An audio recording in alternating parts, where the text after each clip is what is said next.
자, 이번 절에서는 인공위성과 위성 영상의 특징에 대한 설명들을 해보도록 할 겁니다. 먼저 위성에 대한 여러 가지 특징들을 설명하고 그 다음에 이러한 위성을 통해서 얻어지는 영상들에 대한 몇 가지 특징에 대한 얘기들을 다뤄보도록 할 거예요. 자, 먼저 위성에 대한 얘기를 하면서 위성의 회전, 그리고 주기, 궤도 여기에 관련된 얘기를 할 겁니다. 자, 여기서부터는 여러분 가지고 계신 교재 Geoinformatics 318페이지부터 시작합니다. 자, 위성이 지구 둘레를 돌 수 있는 이유는 이 위성에 두 가지 힘이 작용하면서 평형을 이루고 있기 때문입니다. 자, 먼저 모든 물체에는 만유 인력이 작용하죠. 그래서 서로 당기는 힘이 발생하게 됩니다. 또 이 인공위성처럼 지구 둘레를 도는, 즉 원운동을 하면서 움직이는 물체는 원 바깥쪽으로 튀어나가려고 하는 원심력이 작용하게 되죠. 이렇게 위성이 지구 둘레를 돌 수 있는 이유는 지구가 위성을 잡아당기려고 하는 이 중력, 이것도 일종의 만유인력이죠. 이 중력과 위성이 바깥으로 뛰어나가려고 하는 원심력이 평형을 이루기 때문에 돌 수 있는 거고, 이러한 평형을 이룬 상태에서 위성은 지구의 중력이 더 세지도 않기 때문에 지구 중심으로 끌려 들어오지도 않고, 또 원심력이 더 세지 않기 때문에 바깥으로 밀려나가지도 않는, 그래서 일정한 궤도를 그리면서 운행하는 그러한 회전을 하게 되는 거죠.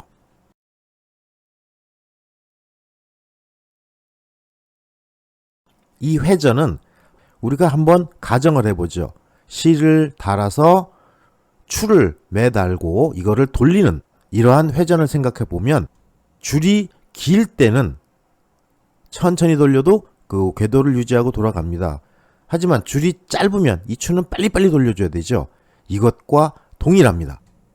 즉 지구에서 먼 데 있는 위성, 즉 궤도의 고도가 높은 데에서는 지구를 공전하는 회전 속도가 느릴 것이고, 지구와 바로 붙어서 도는 그런 위성들은 회전 속도가 굉장히 빠릅니다. 일반적으로 인공위성은 초속 7.9km에서 12.2km 사이의 속도로 운행을 하고 있습니다. 이때 만약에 위성의 속도가 초속 7.9km보다 적은 속도다 그러면 지구의 중력이 더 세게 작용하기 때문에 인공위성은 지구로 추락하게 됩니다. 반대로 초속 11.2km보다 더 빠르다 이럴 때는 지구에서부터 탈출을 하게 되죠. 그래서 아마 이때는 태양의 주위를 도는 인공위성이 아니라 인공행성이 될 것입니다. 또 이 지구에는 그 여러 가지 대기층들이 있어요. 그래서 지구 표면하고 가까운 부분부터 상당히 높은 부분까지 이 대기가 분포되어 있기 때문에 이런 대기에 의한 마찰이 발생할 수 있습니다. 그래서 이러한 마찰이 인공위성의 회전 속도를 떨어뜨리는 그러한 감속 요인으로 작용하게 되죠. 그래서 이러한 마찰을 없애려면 어떻게 해야 돼요? 궤도의 고도, 즉 위성의 높이를 지표로부터 상당히 멀리 떨어뜨려야 하고, 보통 100수십 킬로미터 이상의 높이를 돌도록 우리가 설계를 해야 됩니다. 따라서 인공위성을 궤도 고도까지 운반하게 하고, 또 그 고도에 딱 올라갔을 때 확 밀어줘가지고 초속을 가지면서 돌기 시작하게 할 때, 이럴 때 우리가 로켓의 추진체를 이용해서 인공위성을 올려놓고 거기서부터 회전 운동을 할 수 있도록 밀어주는 역할을 하는 게 바로 로켓이에요. 또 이 위성이 지구를 계속 돌다가 여러 가지 요인을 발생할 수가 있어요. 운 나쁘면 별똥별에 맞아서 튕겨나갈 수도 있겠죠? 예, 그러면서 여러 가지 인공위성의 궤도에 오차가 발생하게 됩니다. 그래서 이러한 작은 오차가 발생했을 때 이거를 스스로 컨트롤할 수 있는 그런 제어 시스템도 필요하게 되죠.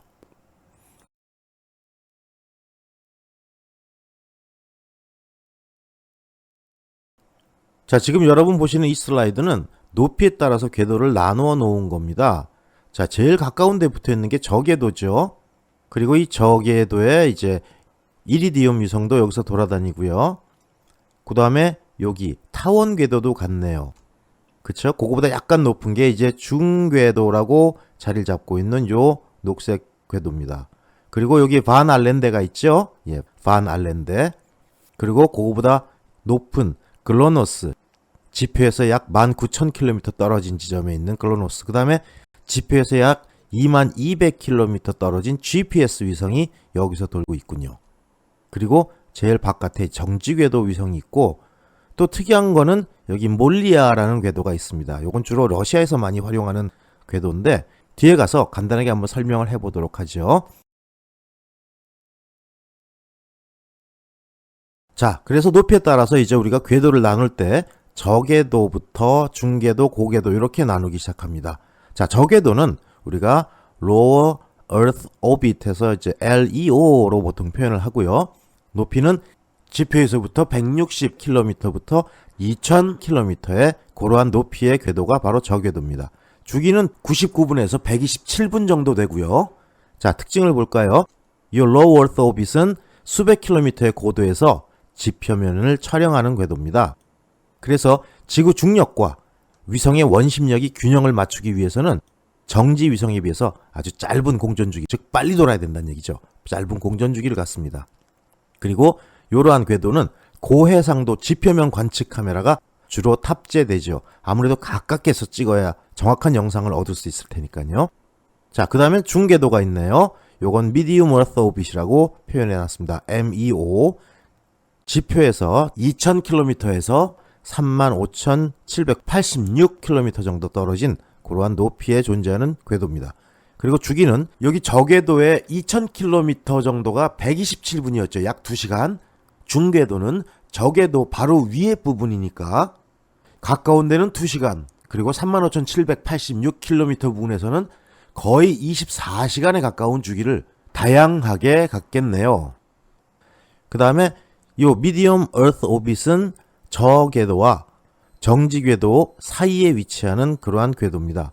그래서 저궤도 위성 방식에 비해서 단말기를 소용하기는 어려워요. 그렇지만 이 궤도에서 운행하는 위성이 많지 않기 때문에 이동통신사에서 선호하는 그러한 궤도입니다.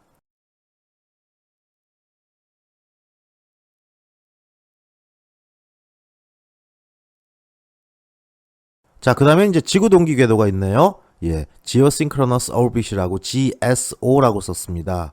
그래서 보통 높이가 지표 기준으로 35,786km 정도 되고요. 주기는 24시간 정도 되네요. 자, 이 Geosynchronous Orbit, 즉 지구 동기 궤도는 지구 적도를 우주까지 연장시킨 천구 적도상에 위치하는 궤도라고 표현했습니다. 우리 앞에서 스카이라이프 설명을 하면서 스카이라이프의 안테나들이 모두 일정한 방향을 보고 있는데 그게 바로 천구 적도 방향이라고 얘기했었어요. 그래서 위성의 공전 주기와 지구의 자전 주기가 일치합니다. 즉 위성이 항상 같은 위치에 있는 상태로 관측이 된다는 얘기죠. 그래서 지상에 대해서 상대적으로 정지한 것처럼, 즉 정지한 상태에서 촬영을 하는 그런 위성이에요. 그래서 이런 위성들은 주로 기상위성과 같이 넓은 지역의 기상을 관측하는데 이용하는 그런 궤도입니다. 그리고 하루에 한 바퀴 지구를 돌지요. 그리고 이거는 매일 반드시 같은 지점을 통과하지는 않습니다. 왜? 이 위성이 공전을 하는 동안, 다시 말하면 지구의 둘레를 한 바퀴 도는 동안 지구가 스스로 한 바퀴만 딱 돌고 있으면 만납니다. 정확히. 하지만 지구는 어떻게 해요? 또 태양의 주위를 공전하죠. 그만큼 이동을 한다는 얘기예요. 그래서 이 위성과 또 그만큼의 시간 차이만큼 비껴나가게 되기 때문에 정확히 하루에 한 번씩 만나지 않는다는 얘기입니다. 그래서 반드시 같은 지점을 통과하지 않는다는 특징이 있다. 이것도 기억해 놓을 필요가 있네요.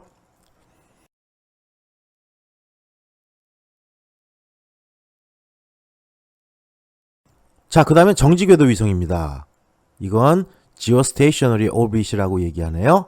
네, GEO. 35,786km 정도의 높이에서 궤도를 형성하고 있고 주기는 24시간입니다. 요건 앞에서 설명한 지구 동기 궤도와 비슷하죠. 예, 궤도 높이가 같으니까 주기도 거의 비슷합니다. 이 Geostationary Orbit은 어떤 특징이 있어요? 하루에 지구를 한 바퀴 돌고, 일단 돌아요. 그 다음에 지구가 태양의 둘레를 도는 만큼, 즉 이동하는 만큼 더 돌게 그렇게 설계된 궤도입니다. 그래서 항상 이거는 매일 같은 시간에 지구의 같은 지점을 통과하게 되죠. 그리고 또 이 정지 궤도 위성들은 천구적도의 연장선상에서만 궤도를 형성하게 됩니다. 그 다음에 장타원 궤도가 있네요. 예, 이건 High Elliptical Orbit이라고 얘기해서 HEO라고 표현하네요. 이건 35,786km 이상의 높이에서 지구를 돌고 있는 위성입니다. 그리고 이 궤도를 도는 위성의 주기는 아주 다양하죠. 왜? 궤도가 타원의 크기에 따라서 다 달라질 테니까요. 그래서 이 High Elliptical Orbit은 위성이 비행하는 궤도 가운데 긴 반지름과 짧은 반지름의 비가 큰 것, 타원이니까 그렇죠. 타원은 장반경과 단반경으로 구성이 되죠. 또 타원은 어떻게 정의할 수 있나요? 예, 두 개의 초점, 그 초점으로부터 두 개의 거리의 합이 같은 점들을 쫙 이으면 타원이 되는 거죠. 그랬을 때 하나의 초점을 가정하면 이 초점에서 가장 가까운 반지름, 이게 짧은 반지름이고요. 또 이 초점에서 반대쪽 쪽에 있는 반지름, 요걸 긴 반지름이라고 할 수 있고, 이 긴 반지름과 짧은 반지름 두 개로 표현할 수 있고, 요 두 개의 반지름의 비가 큰 것이 바로 타원입니다.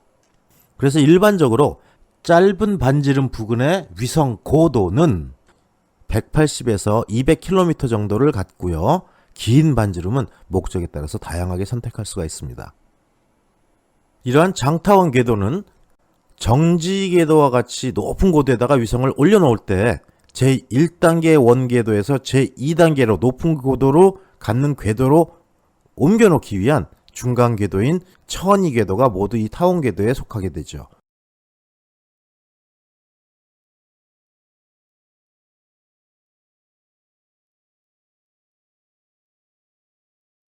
자, 그리고 이번에는 형태에 따른 궤도의 종류를 그려놨네요. 자, 이게 원궤도예요. 그쵸?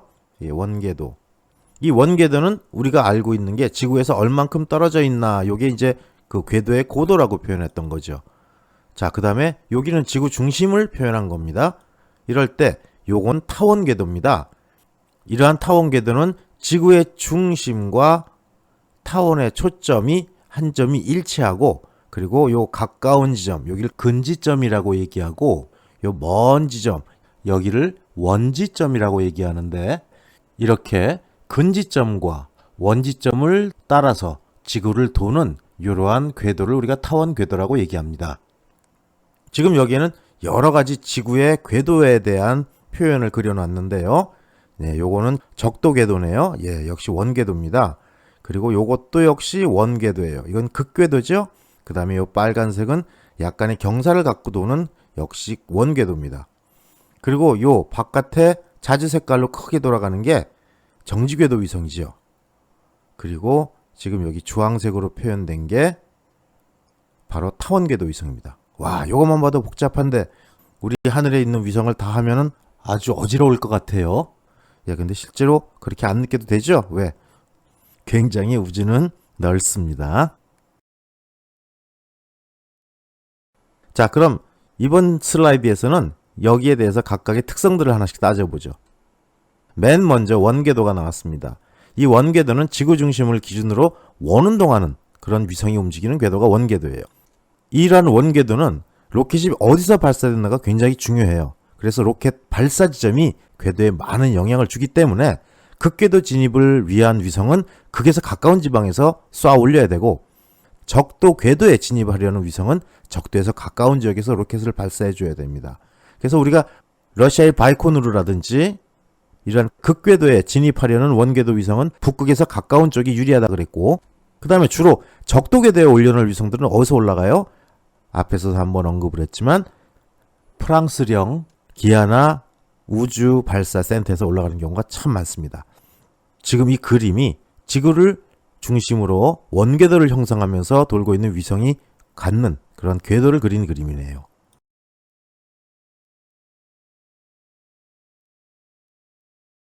자, 이러한 원궤도는 크게 정지궤도 위성이 있어요. 자, 요 Geostationary Orbit 앞에서도 언급을 했었죠. 요건 지구의 자전거 같은 속도로 이동하는 위성이 움직이는 궤도라고 얘기했습니다. 그래서 35,786km 정도의 고궤도를 갖게 되고요. 자, 그 다음에 두 번째로 원궤도에 속하는 것 중에 극궤도가 있네요. 자, 이거는 이 그림에서 보는 것처럼 지구의 북극과 남극을 이렇게 선회하는 그러한 궤도죠.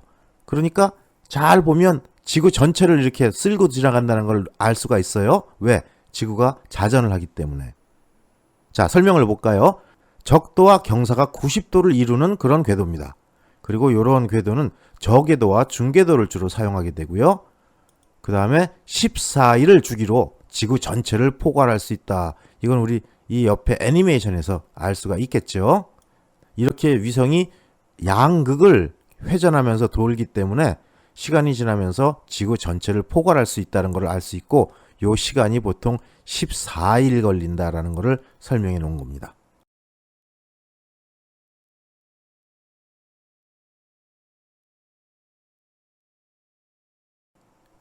자, 그 다음은 적도궤도 위성이 있네요.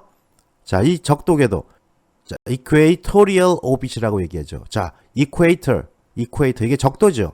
어떤 뜻이 포함되어 있어요? equal이라는, 즉 같다는 뜻이 포함되어 있습니다. 뭐가 같은 건데, 여기를 뚝 잘랐을 때 북반구와 남반구가 같다 하는 그런 의미로 equator라는 말이 붙은 거고요. 이 적도궤도는 Equatorial Orbit이라고 표현합니다. 자, 이거는 지구의 적도를 따라서 운동하는 위성이 갖는 궤도입니다.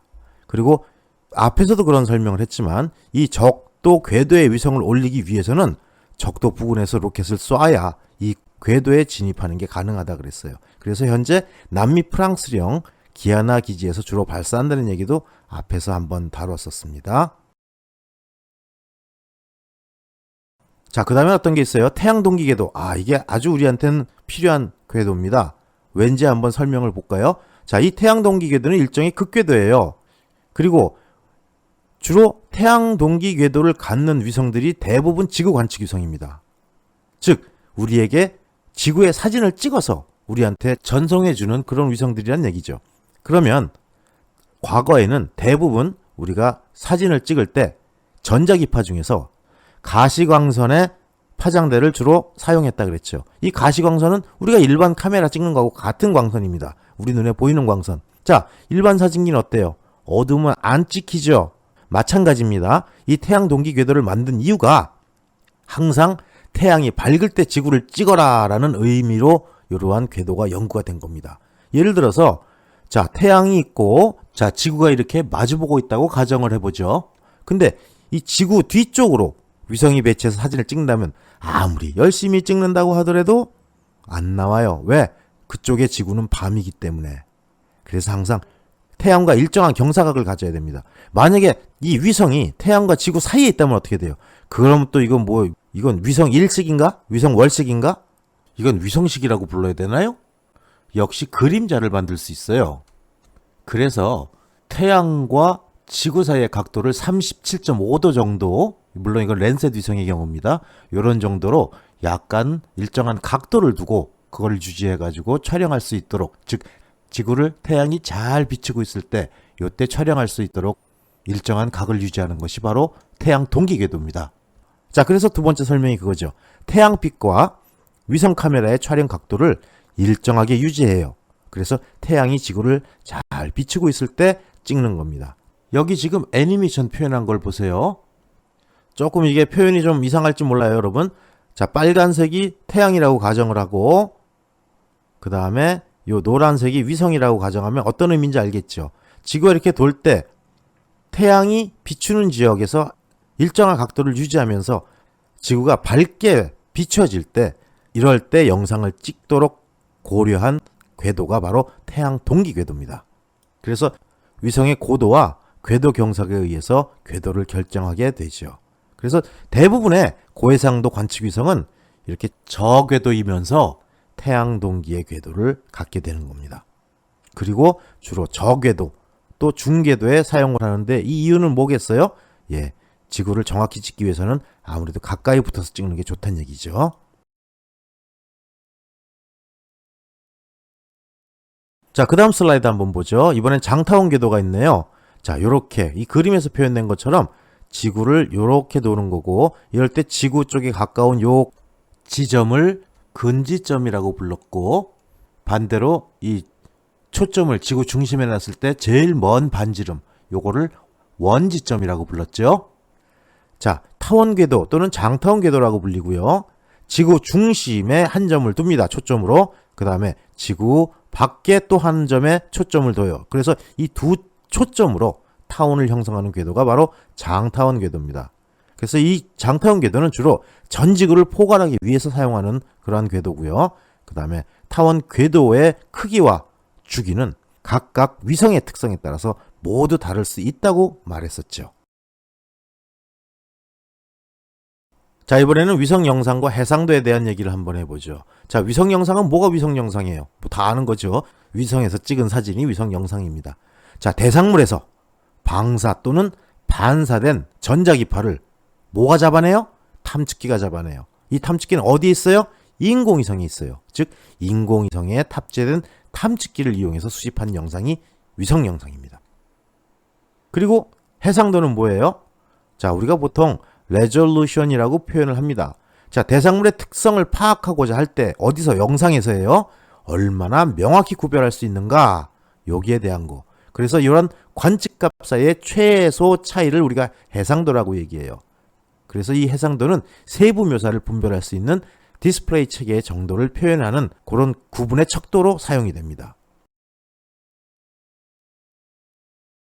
이 해상도는 크게 네 가지로 나누죠. 공간 해상도, 분광 해상도, 방사 해상도, 주기 해상도로 구분을 할 수 있습니다. 각각 위성마다 이 영상의 해상도가 다 달라요. 그리고 요 해상도의 종류는 기술사 시험에 나온 적이 있습니다. 그 다음에 요 해상도에 대한 내용은 정확히 알아둬야 돼요. 이건 기사 시험에서도 지문으로 많이 물어보기 때문입니다. 자, 맨 먼저 공간 해상도, Spatial Resolution이라고 합니다. 공간 해상도는 뭐예요? 우리가 일반적으로 해상도다라고 표현할 때는 공간 해상도를 표현합니다. 어떤 설명인가 볼까요? 영상 내 하나의 영상소가 포함하는 지상 면적의 크기다. 아, 영상소 하나가 얼만큼 지상을 표현하는가? 그게 바로 공간 해상도로구나. 그쵸? 그럼 공간 해상도 1m급, 5m급, 30m급으로 표현한답니다. 그럼 어떤 게 좋은 거예요? 영상소, 이 픽셀 하나가 1m를 표현하는 놈하고 이 픽셀 하나가 30m를 표현하는 거고 어떤 게 더 세밀하게 표현한 건가요? 1m급이면 1m 바이 1m 되는 이 정사각형 하나를 영상에서 픽셀로 처리한다는 얘기예요. 그럼 1m 바이 1m 어느 정도 크기인지 여러분 가늠이 가죠. 그러면 아주 뚱뚱한 사람은 1m 바이 1m에 못 들어갑니다. 그쵸? 이런 사람들은 심한 경우 픽셀 9개를 잡아먹을 수도 있어요. 자, 근데 30m급 한번 볼까요? 이건 뭐예요? 30m 바이 30m를 한 픽셀로 뭉개버렸다는 얘기예요. 픽셀은 한 가지 컬러뿐이 못 갔죠. 컬러일 때 레드, 그린, 블루 요거 합한 색깔 하나, 흑백일 땐 0부터 255까지 요 그레이스케일 요거 중에 하나, 한 컬러로 밀어버립니다. 그러면 그 뚱뚱한 아저씨가 9개 픽셀에 표현된 게 1m급 해상도인데 30m급 해상도는 아무리 뚱뚱한 사람이라도 이거는 한 색깔로 뭉개져서 그 안에 있는 내용물과 구분이 안 됩니다. 다시 말할까요? 30m급 해상도로는 승용차를 구분해낼 수가 없죠? 1m급 해상도로는 승용차를 구분해낼 수가 있습니다. 왜? 승용차는 1m 바이 1m보다 크니까. 요거 이해 정확히 하셔야 됩니다. 이 공간 해상도와 픽셀 관계는 굉장히 중요해요. 그래서 1m급이 30m급 해상도보다 훨씬 좋다는 걸 우리가 생각할 수 있을 겁니다. 그래서 그 다음에 바로 나오죠. 숫자가 작을수록 작은 지상 물체의 판독이 가능하다는 뜻을 갖고 있습니다. 그리고 우리가 보통 해상도를 표현할 때는 일반적으로 이 공간 해상도를 의미하는 경우가 많아요. 자, 그럼 분광 해상도는 뭘까요? 이건 분광, 다른 말로 뭐예요? 스펙트럼이 얼마나 많은가 이 얘기입니다.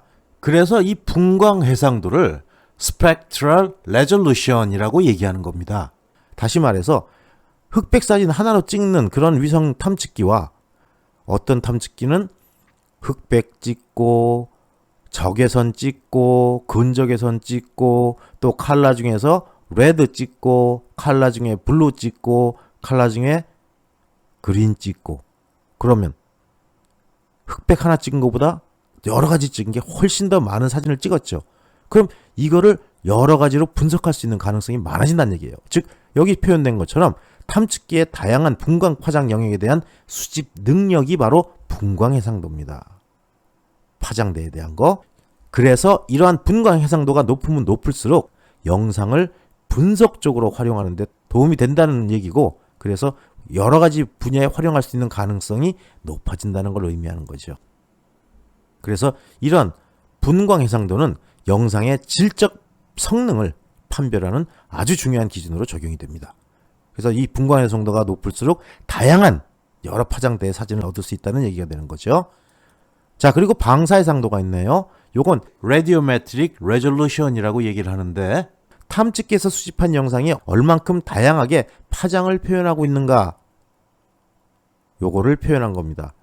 요건 얼른 생각이 잘 안 나오죠. 요 뒤에 가서 그림이 있어요. 그때 다시 한번 설명을 해드릴 겁니다. 그래서 일단 여기서 요걸 넘어가요. 방사 해상도가 높은 영상은 분석 정밀도가 높다라는 의미. 뒤에 가서 제가 그림을 보여드리고 설명드리면 아하, 이거였구나 금방 아실 겁니다. 조금만 궁금해도 참으세요. 자, 그래서 지표 위의 물질에 대한 속성을 파악하는데 주로 활용되는 게 바로 이 방사 해상도입니다. 자, 그 다음에 마지막 해상도가 주기 해상도네요. Temporal Resolution.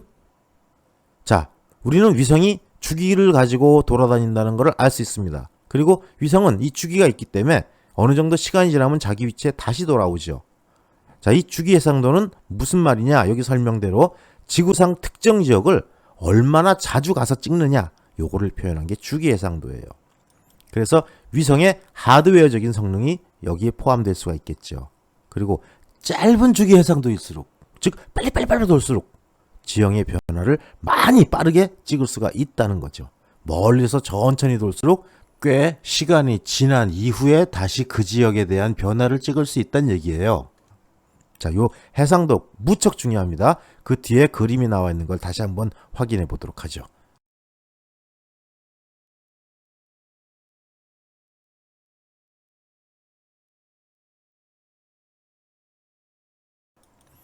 자, 요게 바로 공간 해상도입니다. 즉 Spatial Resolution이라고 표현한 거고요. 딴 거 다 필요 없어요. 요 1m급하고 10m급 두 개만 비교해 보세요. 아유, 10m급 뿌여서 못 보겠어. 그쵸? 예, 1m급은 픽셀 하나의 크기가 1m 바이 1m가 되는 정사각형. 그렇죠? 즉 지표의 1m 바이 1m를 픽셀 하나로 표현한 겁니다. 그래서 이 숫자가 작을수록 아까 우리가 자세하게 지표를 표현할 수 있다고 앞에 서술 때 있었습니다. 현재 아리랑 2호 같은 경우가 이 1m급의 흑백 영상의 해상도를 갖고 있고요. 그 다음에 아리랑 3호는 0.7m의 흑백 공간 해상도를 갖고 있습니다. 아주 우수한 위성, 그리고 거기에 탑재된 탐측기입니다.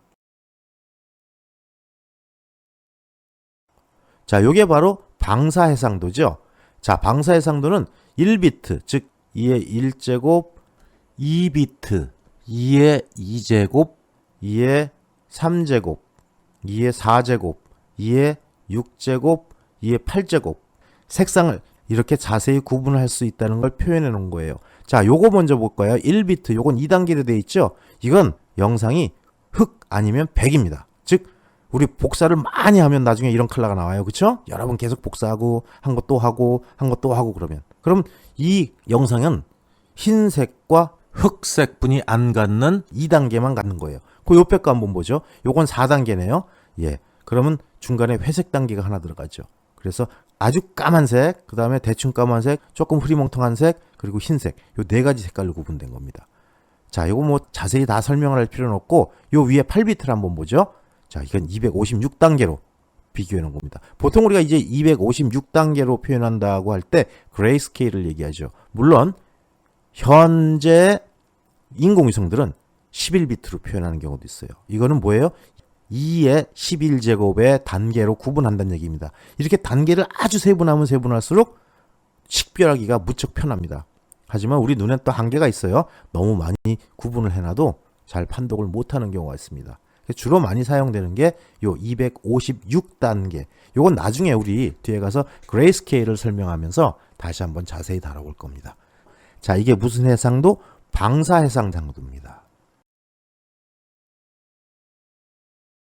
자, 이 슬라이드는 앞에서 설명한 여러 가지 위성들을 쭉 다 묶어서 세계에서 그동안 활동했던, 그리고 활동하고 있는 주요 위성들에 대한 여러 가지 해상도를 한눈에 볼 수 있도록 표로 만들어 놓은 겁니다.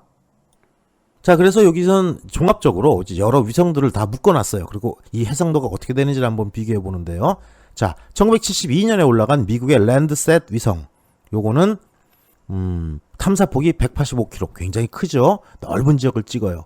그러다 보니까 해상도가 좀 떨어지네요. 30m급 해상도를 갖고 있습니다. 방사 해상도는 8비트를 갖고 있고요. 주기 해상도, 요건 얼만큼 자주 돌아오나 그 얘기였죠. 요건 16일 정도가 됐습니다. 이 주기는 뭐하고 직결된다고요? 위성의 궤도 높이하고 직결된다고 얘기했어요.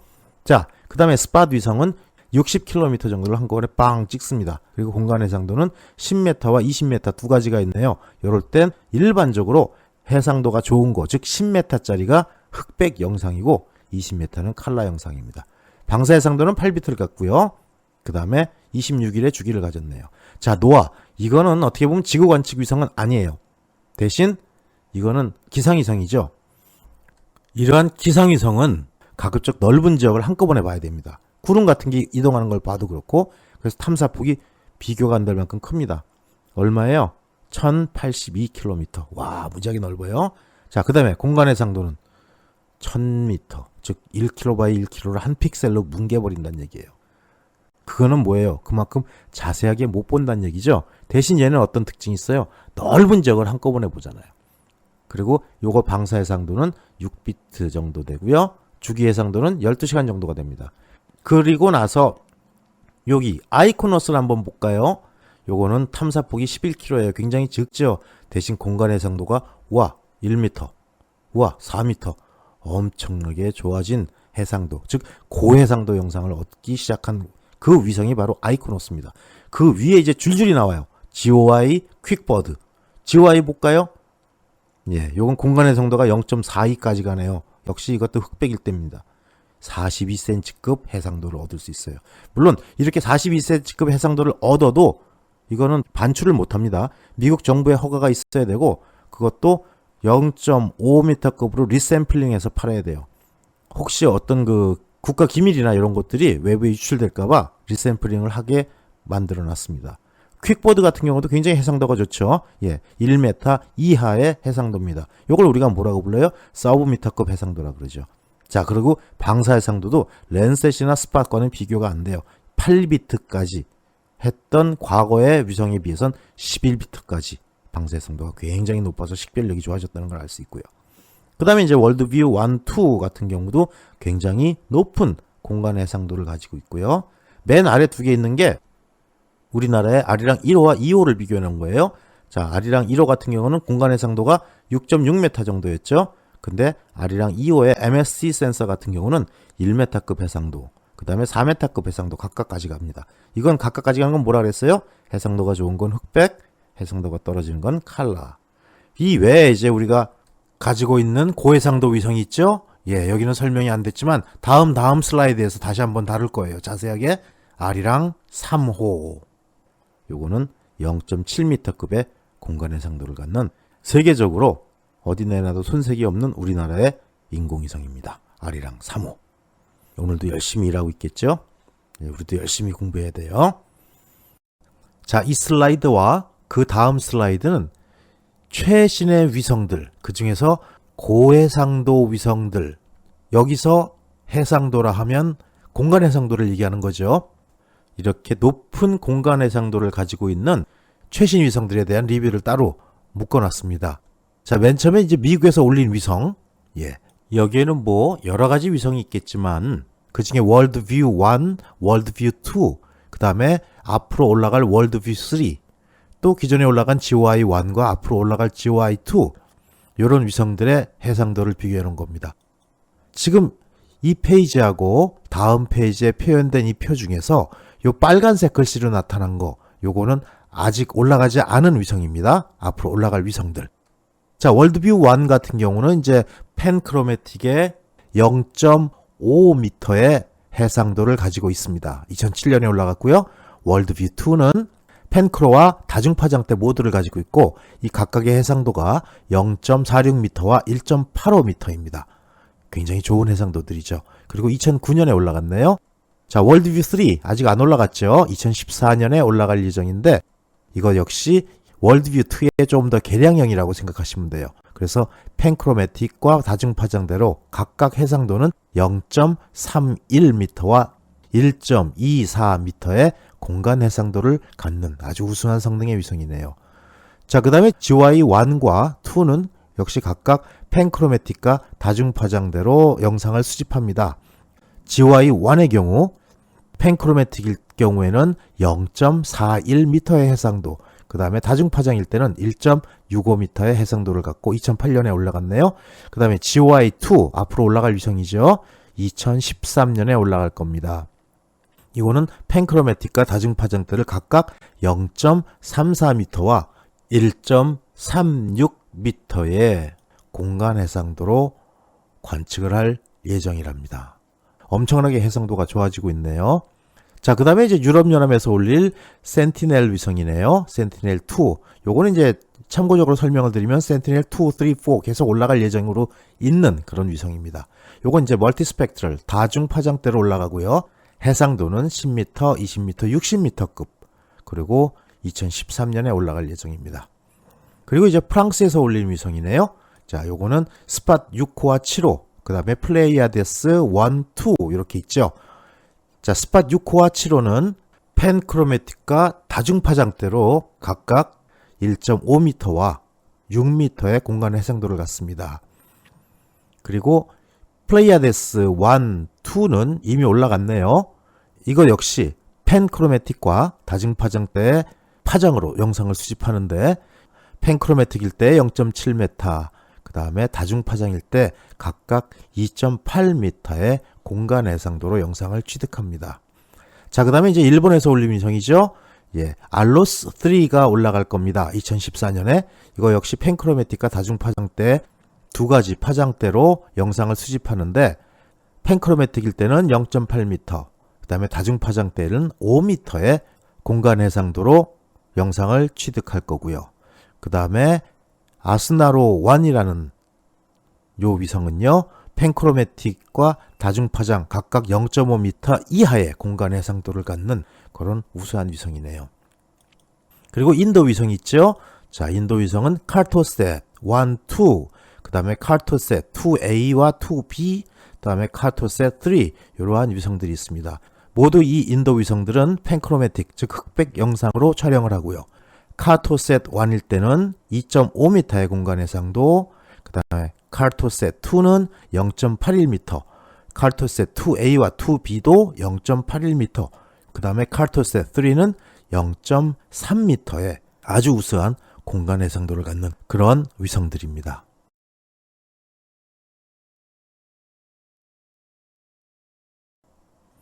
자, 그 다음에는 이제 러시아 위성을 한번 볼까요?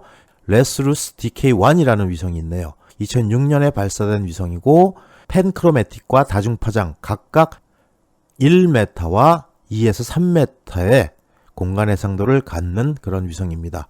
그 다음에 레스루스 P, 이 위성 역시 그 레스루스 DK1하고 거의 같은 공간 해상도를 갖죠. 예, 펜크로매틱과 다중파장에서 각각 1m와 2에서 3m.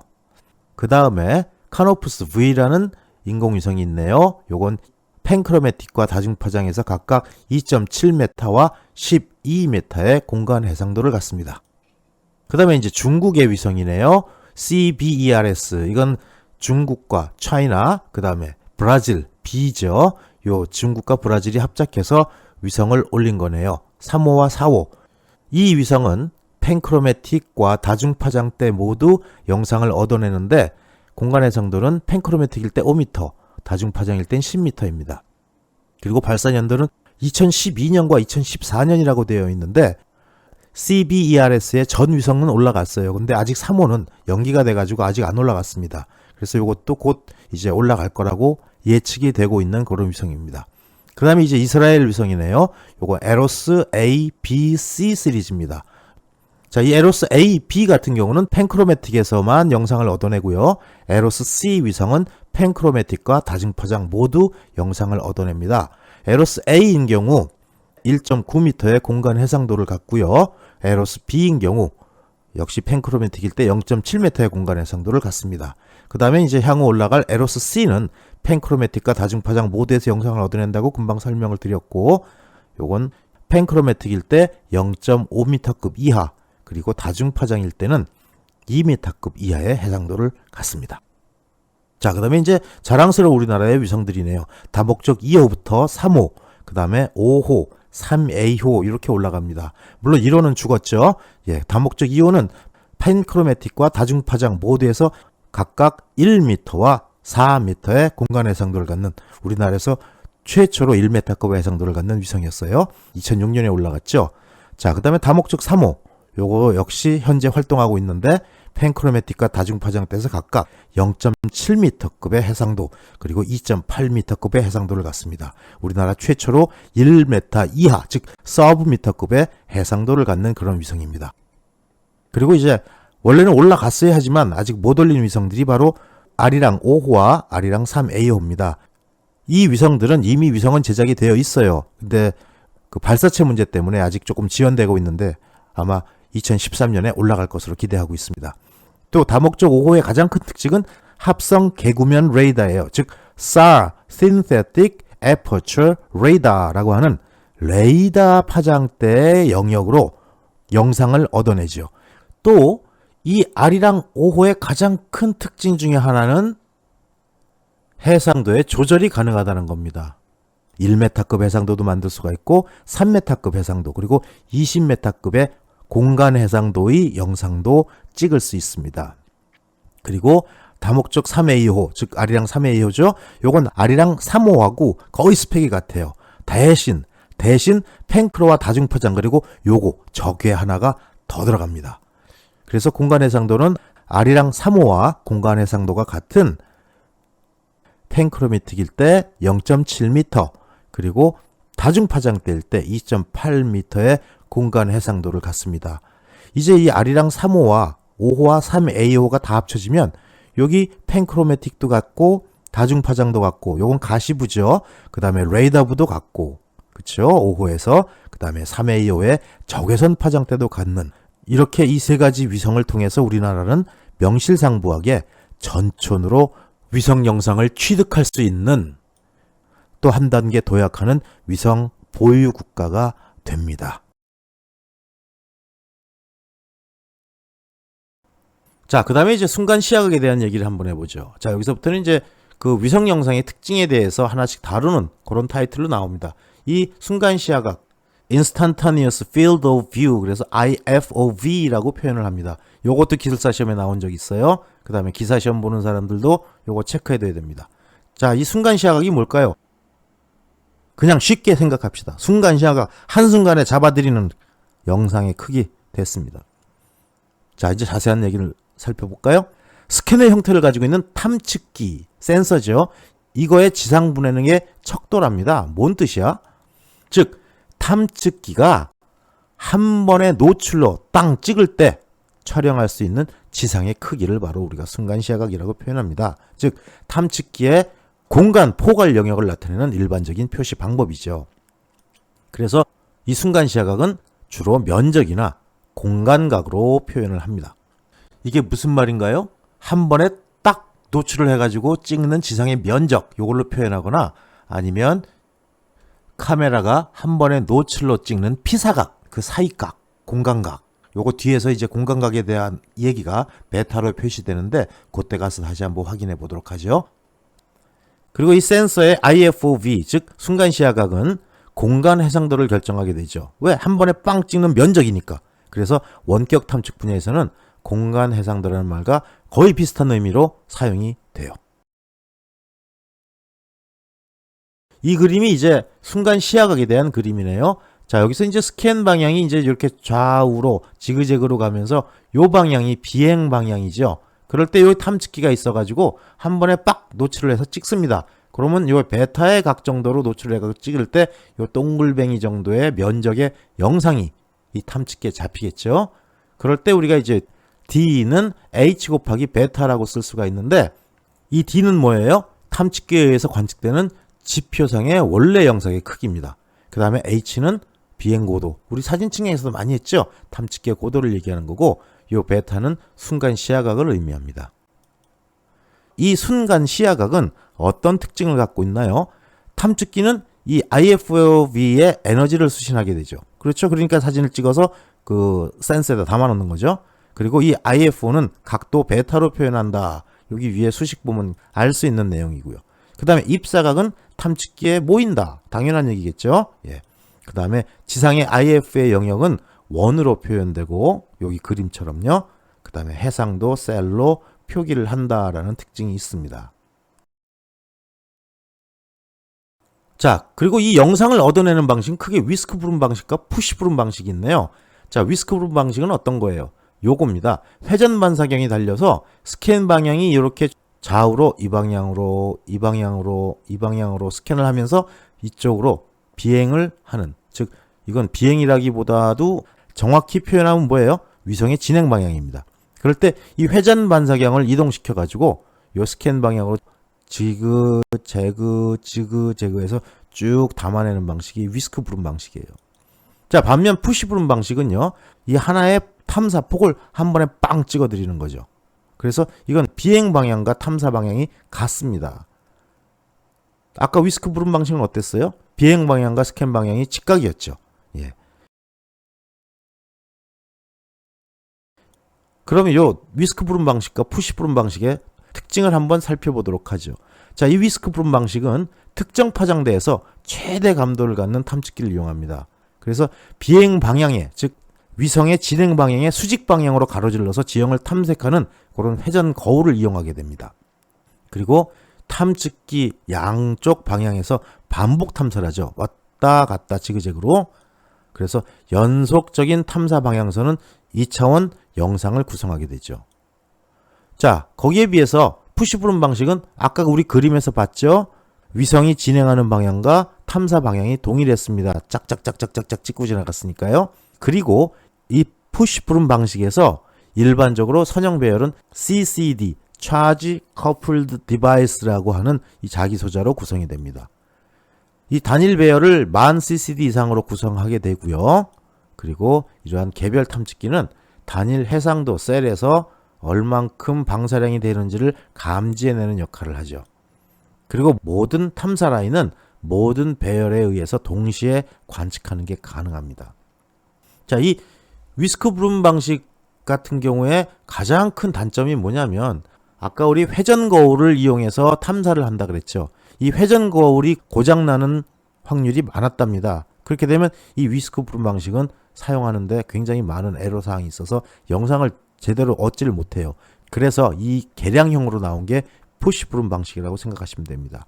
자, 위스크 브룸 방식을 적용하고 있는 탐측기는 랜셋의 ETM 플러스 같은 게 있고요. 노아의 AVHRR 이런 센서가 있습니다. 반대로 이 푸시 브룸 방식은 스팟의 HLV, 그 다음에 우리나라 아리랑 위성의 EOC 같은 그런 센서에서 이 푸시 브룸 방식을 채택하고 있죠.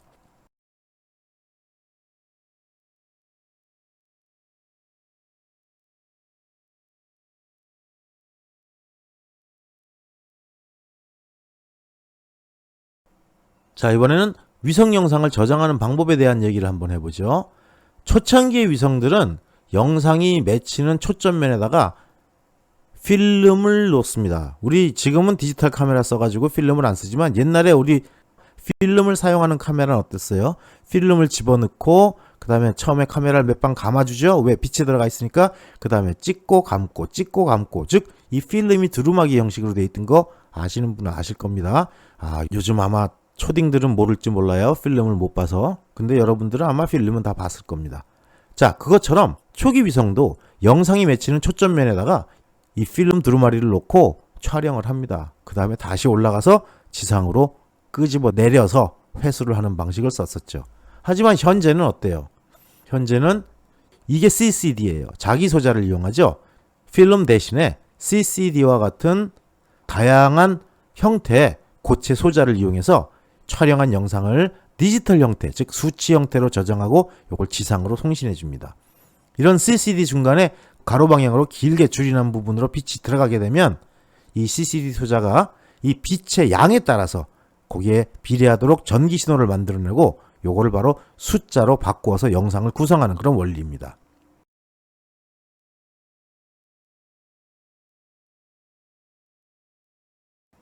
자, 이러한 위성 영상은 어디에 활용하게 될까요? 먼저 국토개발, 환경평가와 환경 모니터링 하는데 위성 영상은 많이 활용이 되고 있습니다.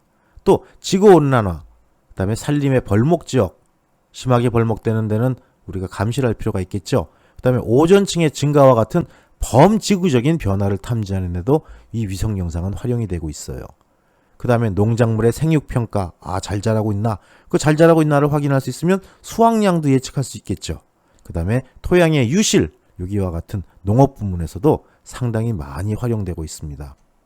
또 광물이라든지 석유, 천연가스 등의 자원을 탐사하는 데도 위성 영상이 활용되는데 여긴 여러분 상식적으로 가시광선의 탐측기들은 사용이 많이 못 될 거예요. 주로 요건 적외선이나 레이더 같은 것들이 많이 활용이 될 겁니다. 그리고 대기운동, 그 다음에 날씨, 요건 위성이 갖고 있는 가장 막강한 부분 중에 하나죠. 기상 분야. 대신 요거는 지구 탐측 위성하고는 좀 다르게 넓은 지역을 한꺼번에 찍어내리는 그런 위성들이었죠. 노아에서 올린 위성들이 바로 여기에 해당되네요. 자, 그 다음에 지형학이라든지 토지의 이용, 또 토목공학 등에 활용되는 지형도, 토지용도, 해도, 지질도, 토양도를 작성하는 데도 많이 활용이 됩니다. 그리고 정찰이나 감시 등의 군사적 목적, 어떻게 보면 이게 바로 위성이 생긴 첫 번째 이유일지도 몰라요. 그렇죠?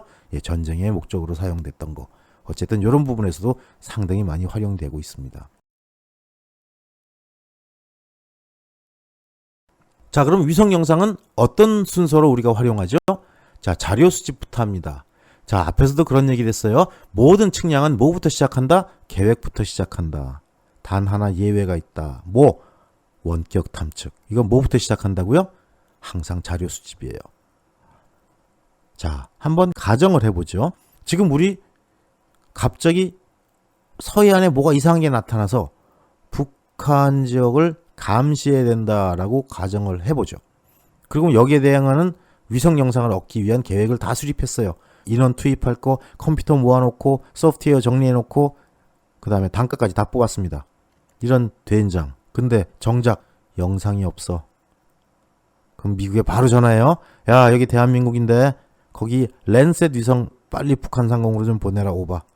또 프랑스에 부랴부랴 전화하죠. 야, 여기 대한민국 정부인데 스파디성이나 플레이아데스 위성 바로 좀 북한 지역으로 보내줘. 가능한가요? 아까 위성에서 약간의 제어 정도는 가능합니다. 왜?